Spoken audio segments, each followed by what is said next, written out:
Assalamualaikum warahmatullahi wabarakatuh. Selamat berjumpa kembali di channel Natagama Televisi, saluran televisi pembelajaran. Jangan lupa like, komen, dan subscribe.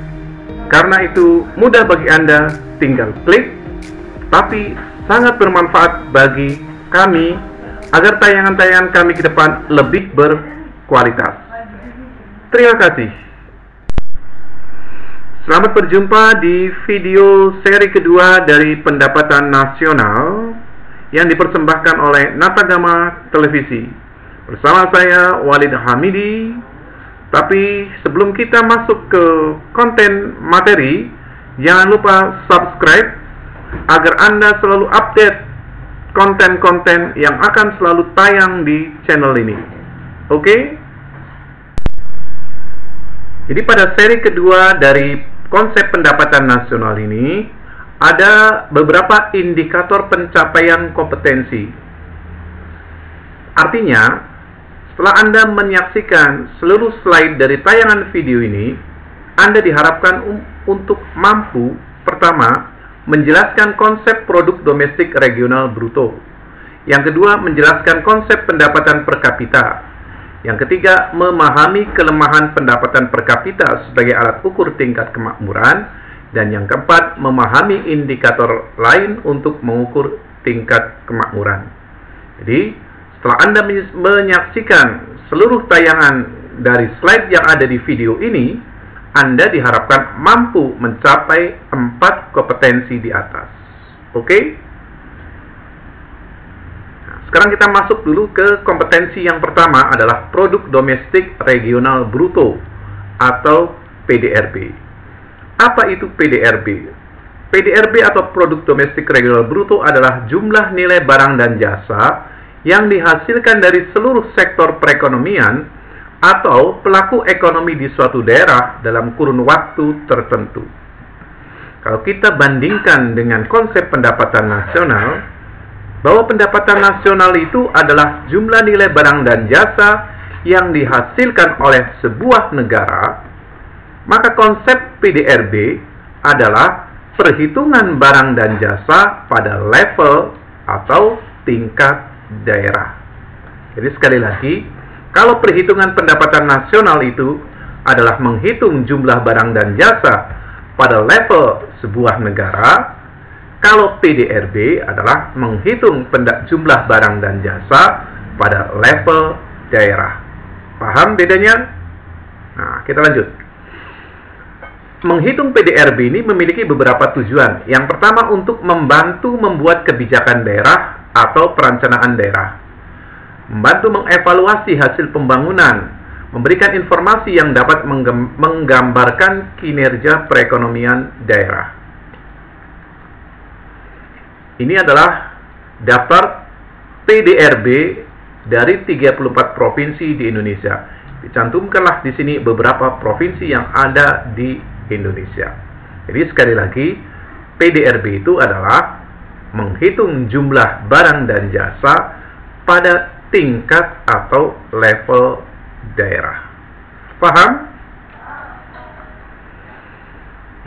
Kita akan masuk ke kompetensi yang kedua. Anda mampu memahami pengertian pendapatan per kapita.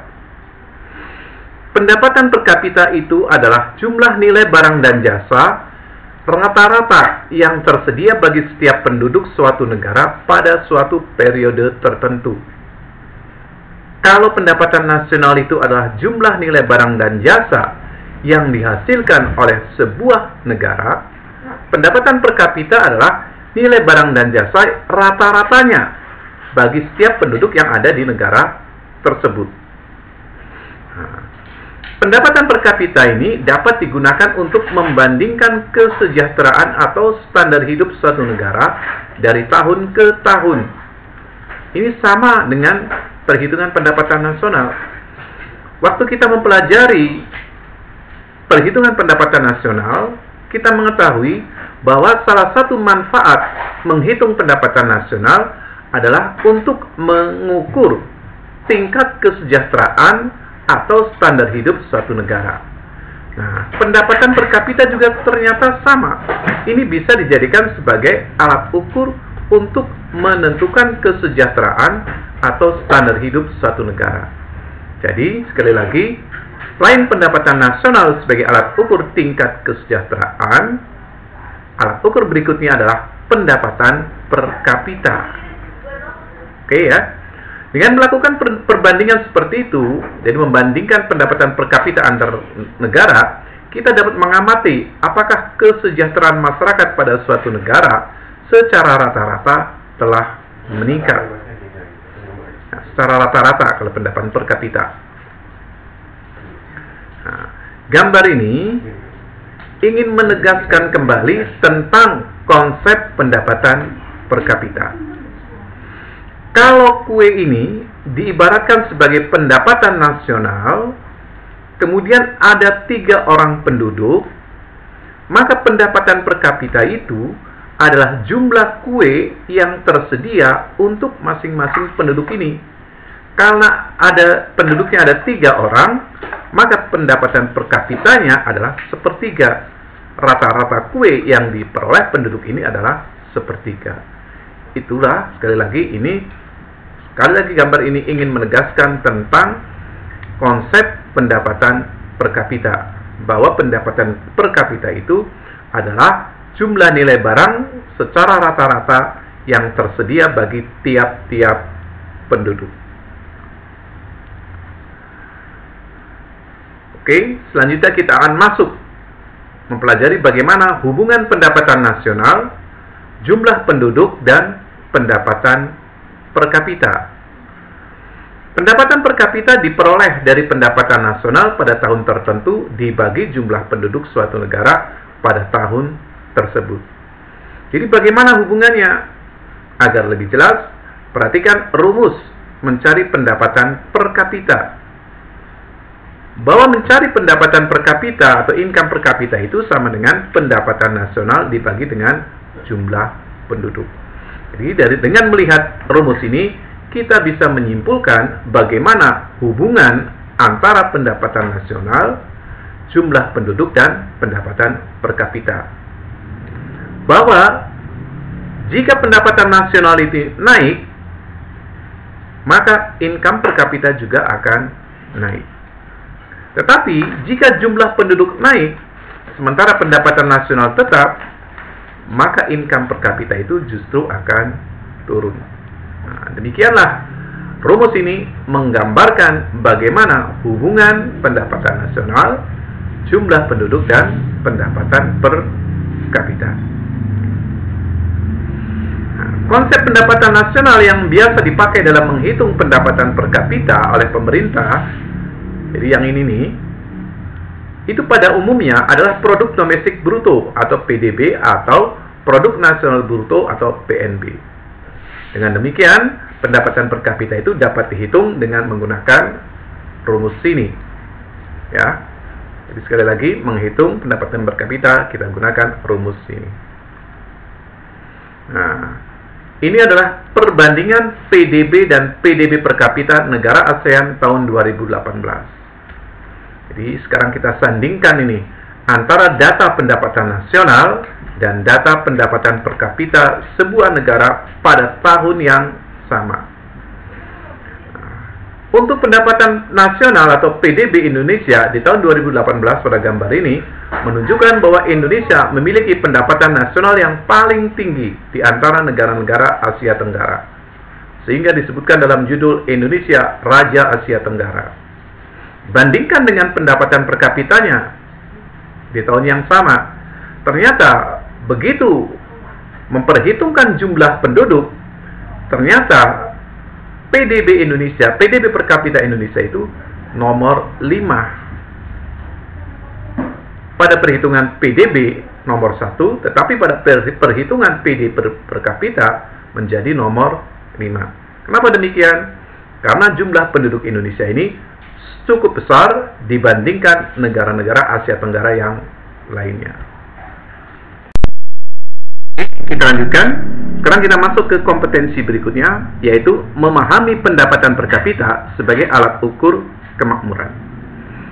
Di slide sebelumnya, Saya tadi sudah menjelaskan bahwa selain pendapatan nasional sebagai alat ukur kemakmuran, pendapatan per kapita juga bisa dijadikan sebagai alat ukur tingkat kemakmuran.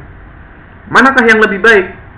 Apakah pendapatan nasional ataukah pendapatan per kapita sebagai alat ukur tingkat kemakmuran? Kita lihat di sini. Karena telah memperhitungkan jumlah penduduk, maka besarnya pendapatan per kapita itu lebih mencerminkan tingkat kesejahteraan atau kemakmuran masyarakat dibandingkan dengan pendapatan nasional.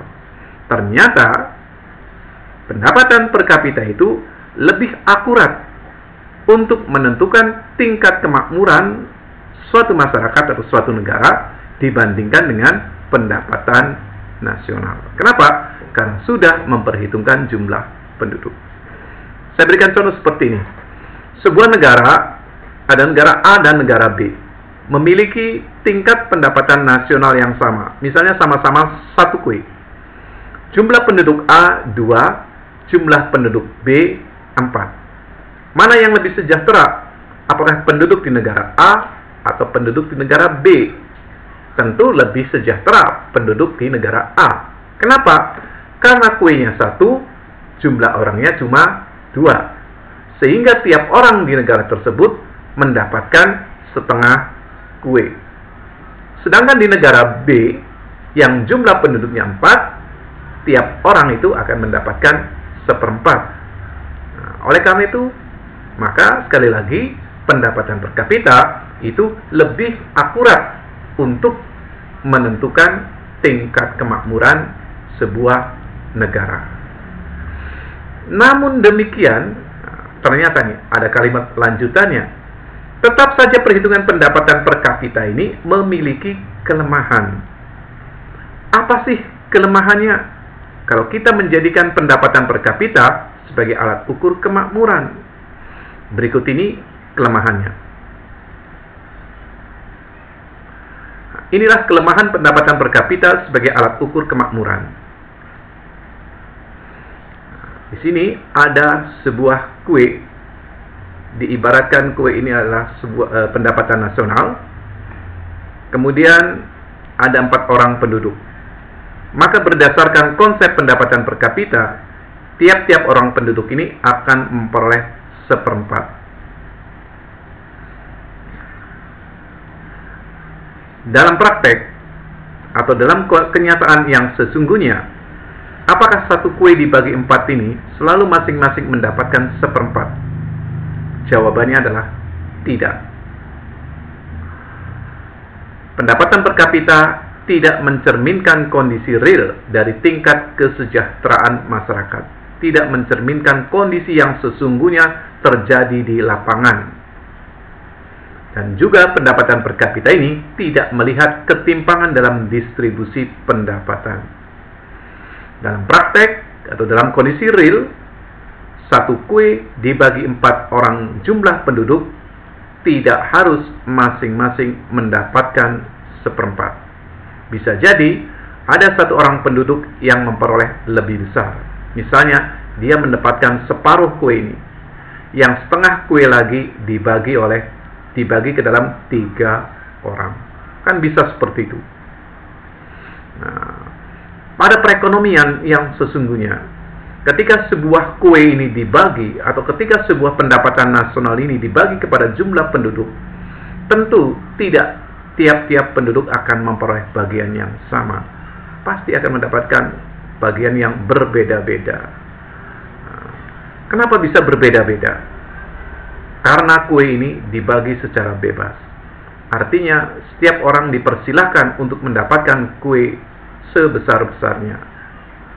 Nah, siapakah yang akan mendapatkan kue terbesar dalam perekonomian? Yang pertama adalah orang yang dekat dengan pusat kekuasaan. Artinya, orang tersebut dekat dengan tempat kue itu dibagi. Tentu ketika berebut, dia akan mendapatkan bagian lebih besar. Yang kedua adalah orang yang memiliki badan yang besar, atau dalam sebuah perekonomian adalah mereka yang memiliki modal besar. Karena badannya besar, karena modalnya besar, maka ketika dipersilahkan memperebutkan kue ini, dia akan mendapatkan bagian lebih besar. Jadi sekali lagi, dalam kondisi real atau dalam kondisi yang sesungguhnya, ketika sebuah kue dibagi 4 orang penduduk, tidak harus atau tidak selalu masing-masing mendapatkan seperempat. Oke, sekarang kita masuk ke indikator lain untuk mengukur tingkat kesejahteraan. Jadi karena pendapatan per kapita ini memiliki kelemahan ketika dijadikan sebagai alat ukur tingkat kemakmuran, maka perlu adanya indikator yang lain untuk melengkapi kelemahan tersebut. Nah, indikator yang lain yang dijadikan sebagai pendamping pendapatan per kapita sebagai alat ukur tingkat kemakmuran antara lain 1. Gini rasio dan distribusi pengeluaran menurut Bank Dunia. Apa itu koefisien Gini atau Gini rasio? Adalah alat mengukur derajat ketidakmerataan atau ketimpangan dalam distribusi pendapatan penduduk.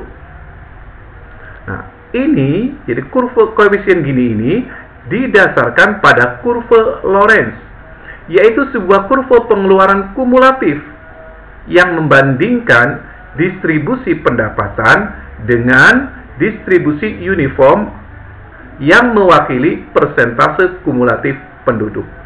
Jadi kurva Lorenz ini membandingkan distribusi pendapatan dengan penduduk. Agar lebih jelas apa itu koefisien Gini, kita ikuti slide berikutnya. Nah, gambar ini menunjukkan kurva Lorenz. Dalam kurva Lorenz ada garis diagonal OE yang merupakan garis kemerataan sempurna, karena setiap titik pada garis tersebut menunjukkan persentase penduduk yang sama dengan persentase penerimaan pendapatan. Jadi, kalau kita meletakkan sembarang titik di garis diagonal ini, misalnya kita menaruh di tengah-tengah, tepat di tengah-tengah, maka kita membacanya 50% pendapatan itu diterima oleh 50% penduduk. Atau bisa pula kita membacanya 50% penduduk mendapatkan 50% pendapatan. Yang seperti itu jelas berarti merata secara sempurna. Atau kalau kita taruh titik sebelah sini, misalnya di sini, maka kita membacanya 25% penduduk itu menerima 25% pendapatan. Jadi sekali lagi, panjang garis ini, dimanapun kita menaruh titik, akan menunjukkan persentase yang sama antara pendapatan dengan jumlah penduduk. Sehingga garis diagonal OE ini dikatakan sebagai garis kemerataan sempurna.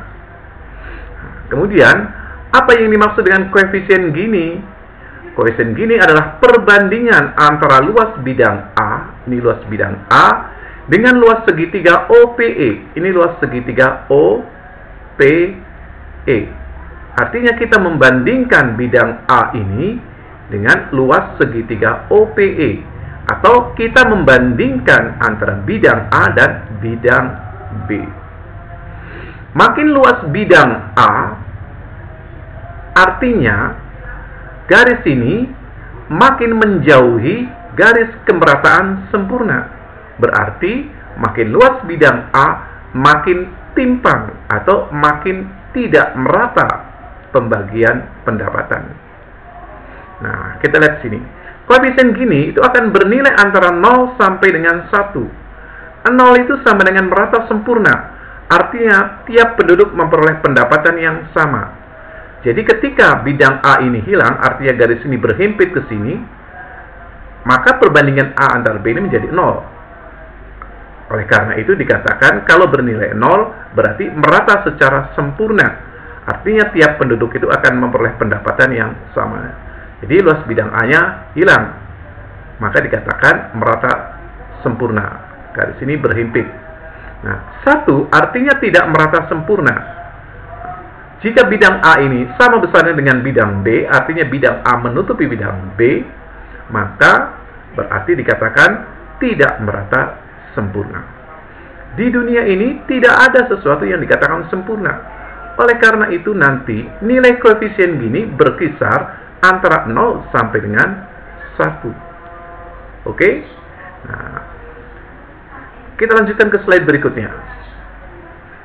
Tabel ini menunjukkan patokan ketimpangan distribusi berdasarkan nilai koefisien Gini. Jika nilai koefisien Gininya di bawah 0,4, maka berarti tingkat ketimpangan ini rendah. Jika 0,4 sampai dengan di bawah 0,5, tingkat ketimpangannya sedang. Jika 0,5 ke atas, tingkat ketimpangannya tinggi. Artinya, makin kecil nilai koefisien Gini, itu dikatakan tingkat ketimpangan itu makin rendah. Nah, pada September 2019, tingkat ketimpangan pengeluaran penduduk Indonesia yang diukur oleh Gini rasio adalah sebesar 0,38. Artinya kalau melihat data ini, maka kita menyimpulkan pada September 2019, tingkat ketimpangan di Indonesia itu tergolong rendah. Kenapa? Karena 0,38 itu berarti masih di bawah 0,4. Nah, sekarang kita masuk ke kriteria ketimpangan menurut Bank Dunia. Jadi, alat ukur yang kedua untuk menentukan tingkat kesejahteraan itu berdasarkan kriteria ketimpangan menurut Bank Dunia. Nah, Bank Dunia itu mengukur ketimpangan distribusi pendapatan suatu negara dengan melihat besarnya kontribusi 40% penduduk termiskin terhadap pengeluaran nasional. Jadi mengukur berapa besar pengeluaran penduduk miskin ini terhadap pengeluaran nasional dengan mengambil sampel 40% penduduk termiskin. Nah, ini tabel kriterianya. Kalau nanti kelompok 40% penduduk termiskin ini pengeluarannya di bawah 12%, maka tingkat ketimpangan itu tinggi. Kalau antara 12% sampai dengan 17% berarti sedang. Kalau nanti 40% penduduk termiskin ini pengeluarannya di atas 17%, tingkat ketimpangannya rendah. Kesimpulannya, makin besar pengeluaran penduduk 40% termiskin ini terhadap pengeluaran nasional, berarti tingkat ketimpangan itu makin rendah. Jadi, makin besar pengeluaran penduduk miskin, itu justru menunjukkan tingkat ketimpangan yang rendah. Paham? Jadi, sekali lagi, selain menggunakan pendapatan per kapita sebagai alat ukur tingkat kesejahteraan, agar hasil perhitungannya menjadi akurat, perlu didampingi dengan alat ukur yang lain, yaitu pertama, koefisien Gini, dan kriteria ketimpangan menurut Bank Dunia. Oleh karena itu, berarti ada 3 alat ukur nanti untuk mengukur bagaimanakah tingkat kemakmuran suatu negara.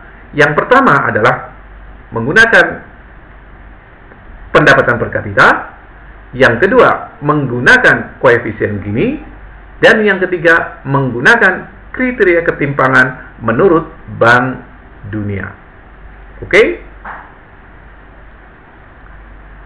Nah, ini menunjukkan distribusi pengeluaran penduduk per kapita dan Gini rasio Indonesia September 2018 sampai dengan September 2019.